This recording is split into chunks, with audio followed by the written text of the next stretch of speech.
नमस्कार सर्वांना. श्री स्वामी समर्थ. ओम श्री कुलदेवताय नमः. ओम श्री कुलस्वामिनी देवीय नमः. ओम यल्लामाई देवीय नमः. तर आहे ना, आज मला मंगल कलश स्थापित करायचा आहे. म्हणजे काय, आपला जो देवारात कुलस्वामिनीच्या नावानं आपण जो मंगल कलश ठेवतो ना, तर तो जो नारळ आहे तो चेंज करायचा आहे, बदलायचा आहे. तर आहे ना, मी त्याच्यासाठी नारळ जे आहे ते स्वच्छ धुवून घेते आणि छान असं तांब्यासुद्धा पितांबरीने घासून घेतला आहे. आणि त्यानंतर याच्यावरती एक आपल्याला स्वस्तिक काढायचं आहे. नंतर हळद आणि कुंकवाचे ठिपके काढून घ्यायचे आहेत आणि ते मी केलं. आणि बघा, तर आपण जेव्हा मंगल कलश स्थापित करतो तर ते सगळं म्हणत असताना सर्व मंगल मांगल्ये शिवे सर्वार्थ साधिके शरण्ये त्र्यंबके गौरी नारायणी नमोस्तुते. कंटिन्यू हा सगळा होस तर माझ्या तोंडात म्हणजे हा मंत्रच होता आपल्या देवी आईचा. सर्व मंगल मांगल्ये शिवे सर्वार्थ साधिके शरण्ये त्र्यंबके गौरी नारायणी नमोस्तुते. हे सगळं होस तर मंगल कलश पूर्ण स्थापित करूस तर सगळं काही आपल्याला एकच मंत्र म्हणायचा आहे आणि तो मी म्हटलासुद्धा. तर छान असं तांब्यावरती मी ठिपके वगैरे काढून घेतलेत. आता सकाळीच हा स्थापित केला, जेव्हा सगळे झोपले होते, मुलं वगैरे सगळे झोपले होते, त्यावेळेसच हे सगळं मी करून घेतलं. कारण की शुक्रवार आहे आणि शुक्रवारच्या दिवशीच म्हणा आपल्या कुलदेवतांचा वार असतो आणि शुक्रवार किंवा मंगळवार. तर मी शुक्रवारी करून घेतला, गुरुवारी नारळ आणला होता. तर कालचा व्हिडिओ बघा, स्वामींचा अभिषेकचा होता, तो तुम्हाला कसा वाटला आणि नक्की चॅनेलवरती जाऊन बघा, चेक करा होमपेजवरती चॅनेलच्या. स्वामी समर्थ बाळ हे आपलं यूट्यूब चॅनेल आहे आणि तिथेसुद्धा मला कालच स्थापित करायचा होता मंगल कलश. पौर्णिमा पण होती, परत मग तेवढा वेळ नव्हता आणि ह्या सगळ्या गोष्टी आपल्याला करायच्या असल्या तर तेवढा वेळसुद्धा लागतो याच्यासाठी. मग म्हणून म्हटलं आता उद्या शुक्रवार आहे, शुक्रवारीच करून घ्यावं. मग आज शुक्रवार आहे तर मग मी करून घेतलं आणि करताना खरंच एवढं भारी वाटलं. दिवसभराचं वातावरण मी तुम्हाला काय सांगू, घरात एकदम मंगल मंगल असं होतं. कारण की मी जेव्हा देव्हारात नारळ स्थापित केला तर एकदम ते देव्हारा पूर्ण मला असं पिवळसरच दिसत होतं. आता तुम्ही म्हणाल फुलांमुळे दिसत असेल किंवा नारळ नवीन आहे म्हणून नाही, तर मी तुम्हाला सांगू का, आपल्याला जर का छान छान असे अनुभव येत असतील ना, आपल्याला मनातून प्रसन्न वाटतं. आणि जेव्हा मनातून प्रसन्न वाटलं ना, आपण देवाजवळ गेलो, श्रद्धा भक्ती भावना जर का सगळं काही व्यवस्थित असलं ना, तर आपल्याला सगळं छानच दिसतं. आणि माझं तर आहे ना, मी तुम्हाला काय सांगते, मी देवाजवळ गेले, थोड्या वेळ बसली, म्हणजे उभं राहून प्रार्थना केली. देवारा तर माझा वरती आहे असा, त्याच्यामुळं बसायला तिथं नाही, उभं राहून प्रार्थना किंवा मला जप वगैरे करायचं असलं तर मी खाली बसते. पण अशा काही गोष्टी असल्यावर मी तिथे उभं राहून बोलते किंवा करते. तर सांगितलं देवाला माझ्यावर, माझ्या कुटुंबावर, संसारावर, मुलांवर, सगळ्यांवर आशीर्वाद असू देत, कृपा असू दे, नेहमी बघत जा सगळ्यांकडं, नेहमी पाठीशी राहत जा, अशा सगळ्या गोष्टी सांगितल्या. आता बघाय ना, मी नारळ सजवते, तर नारळाला आहे ना, मी काय केलं, हळद जे आहे ते हळदीने हे केलं, 1 चमचाभर हळद टाकल्याने त्याने मी असं लेपर करून घेतलं हळदीने आणि मध्ये कुंकवाचा ठिपका असा हळदीला लावून घेतला. आणि तो नारळ जो आहे ते आपल्याला कलशमध्ये स्थापित करायचा आहे. तर कलशमध्ये हळदी कुंकू टाकलं, 1 रुपयाचं नाणं आहे आणि त्यामध्ये मग आपल्याला जे हा जो नारळ आहे तो स्थापित करायचा. इथेच मी फुलं वगैरे लावून घेतली होती, पण तो नारळाला झेंडूची फुलं होती ना, तर ती बसली नाहीत. म्हणून परत मग तिथं देवाजवळ गेले की ते परत फुलं चेंज केले, व्हाईट वगैरे फुलं लावली आणि असा माझा नारळ स्थापित केला. कुलस्वामिनी आई, तुझा आशीर्वाद सदैव सगळ्यांवर असू देत, सगळ्यांना आनंदी ठेव, हॅपीनेस ठेव, असंच मी कुलस्वामिनी आईला सांगितले आणि सांगते सुद्धा. कारण की आपल्या कुलदेवाशिवाय आपण काही नाही आहेत. आपण कुठल्याही देवाला स्वीकारायला गेलो तर आपल्याला सगळ्यात अगोदर आपल्याला माहिती पाहिजे की आपली कुलस्वामिनी आई कोण आहे. तर आपल्याला कुलस्वामिनी कुलदेवता आपल्या देवारात असेल तर आपल्यावर त्यांचा एक म्हणतो ना, नजर असते की आपण काय करतो, त्यांना बघतो का, त्यांची सेवा करतो का. जर का आपण त्यांची सेवा केली तर ते सुद्धा आपल्याला लक्ष देतात आपल्यावरती, आपल्याकडून अजून काही करून घेतात. तर आहे ना, आपलं कुलस्वामिनी देवीचा मंत्र म्हणायचा. तर तुमचं कोणती कुलस्वामिनी नक्की कमेंटमध्ये सांगायला विसरू नका. तर आज शुक्रवार आहे, कुलस्वामिनी आईसाठी मला बनवायची आहे खीर. आता तांदूळाची खीर बनवायची आहे. तांदळाची खीर आपल्या आईला लई आवडते बघा. तर आहे ना, आपल्या तांदळाची खीर बनवताना काय, थोडंसं तांदूळ 1-1.5 चमचा तांदूळ, थोडंसं त्यामध्येच 2-4 काजूचे तुकडे, बदामाचे तुकडे टाकायचे आहेत. आता माझ्याकडे बदामाचे नव्हते म्हणून मी काजूचेच त्यामध्ये ॲड केले.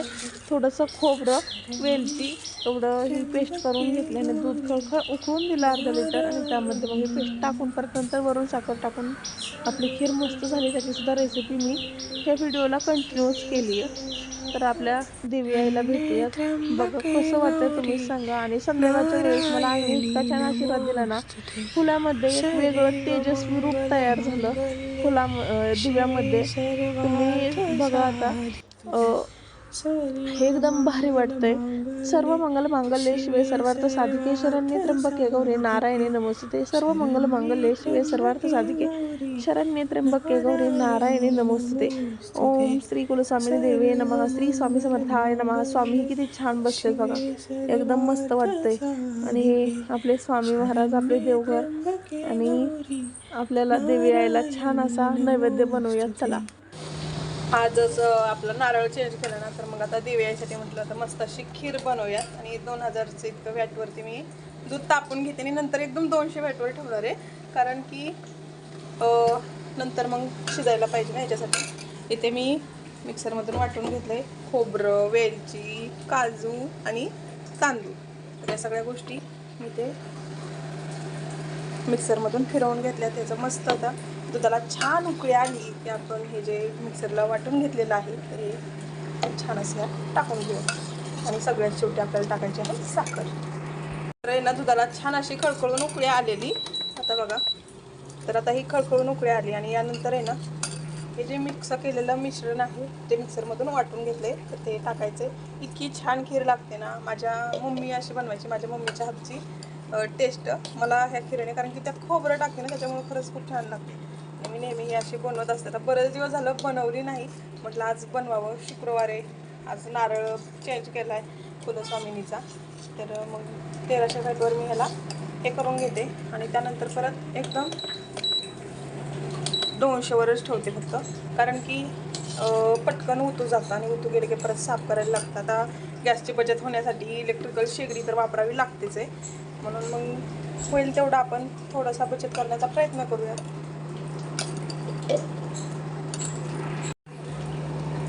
तर ह्याला आहे ना असं कंटिन्यू असं आदनंमधनं हलवत राहायचं आहे, नाहीतर काय होतं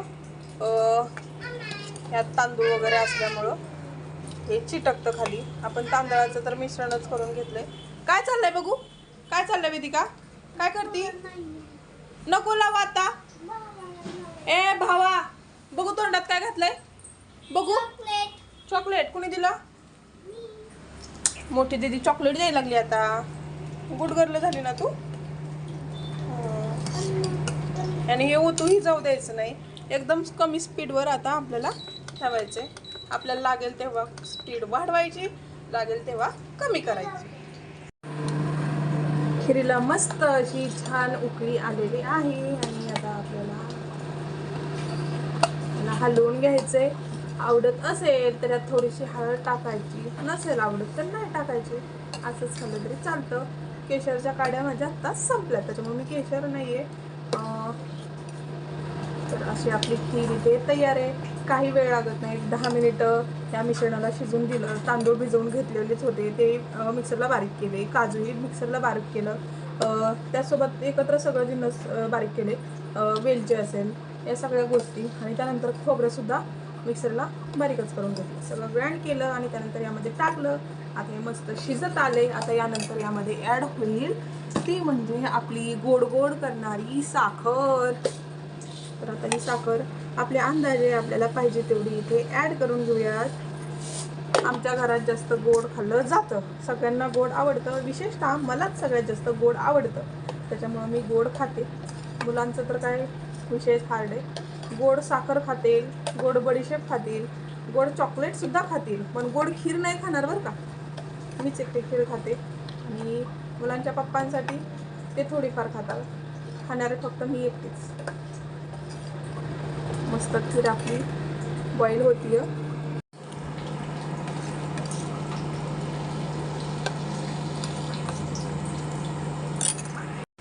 तर आपल्या देवी आईसाठी छान अशी खीर तयार आहे. तर आता ते आपण घेऊयात. त्या अगोदर बंद करते शेगडी.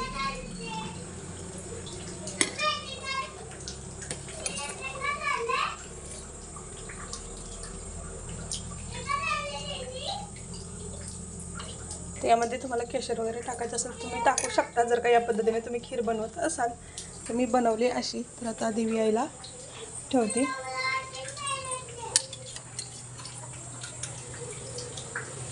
कुलस्वामिनी आई नैवेद्य स्वीकार कर ग.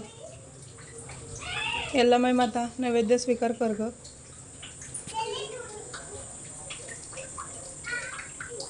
श्री स्वामी समर्थ. श्री कुलस्वामिनी आई यल्लामाई माता देवीय नमः. आशीर्वाद असू दे आई तुझा माझ्या पाठीशी, माझ्या संसारावर, माझ्या मुलांवर, सगळ्यांवर असाच कृपा आशीर्वाद असू दे. थँक्यू आई, थँक्यू थँक्यू. इकडे स्वामींसाठी सुद्धा खीर ठेवते. स्वामी कुठे ठेवू खीर? स्वामी तर ठेवू का? स्वामी खीर खा. मस्त बसल्यात निवांत, मस्त छान. देवाला नैवेद्य ठेवला आणि तुळशीची पानं पण आता आणून यामध्ये ठेवली आहे. कारण की आपले जे देव असतात तुळशीच्या पानाशिवाय तो जो नैवेद्य आहे तो ग्रहण करत नाही असं म्हणतात. त्याच्यामुळे तुळशीची पानं ठेवावीत. तर चला, आजचा हा माहितीपूर्ण व्हिडिओ कसा वाटला? आवडला असेल लाईक, शेअर आणि चॅनलला सबस्क्राईब करा. श्री स्वामी समर्थ. आणि कमेंट बॉक्समध्ये तुमचं कोणतं कुलदेव आहे, कोणता कुलदैवत आहे हे सांगायला मात्र विसरू नका. कमेंटमध्ये सांगा की तुमचा कोणता कुलदेव आहे. धन्यवाद. श्री स्वामी समर्थ. कुलस्वामिनी आई यल्लामाई देवीय नमः. थँक्यू. असं मला वाटतं कुलस्वामिनी आई माझ्यावर प्रसन्न झाले. तर आहे ना, आज मी हा जो नवीन कलश आहे तो स्थापित केला आहे. म्हणजे नवीन नारळ स्थापित केला आहे. हे बघा कसला भारी प्रकाश झाला आहे दिव्यांचा. आणि तुम्ही सांगा की आता हा कुठला आकार असू शकतो. माझे स्वामी पण बसलेत, किती छान, किती गोड. चला, सर्वांना श्री स्वामी समर्थ आणि श्री कुलस्वामी देवीय नमः. थँक्यू. श्री कुलदेवताय नमः. ओम श्री कुलस्वामिनी देवीय नमः. यल्लामाई देवीय नमः. श्री कुलस्वामिनी देवीय नमः. यल्लामाई देवीय नमः.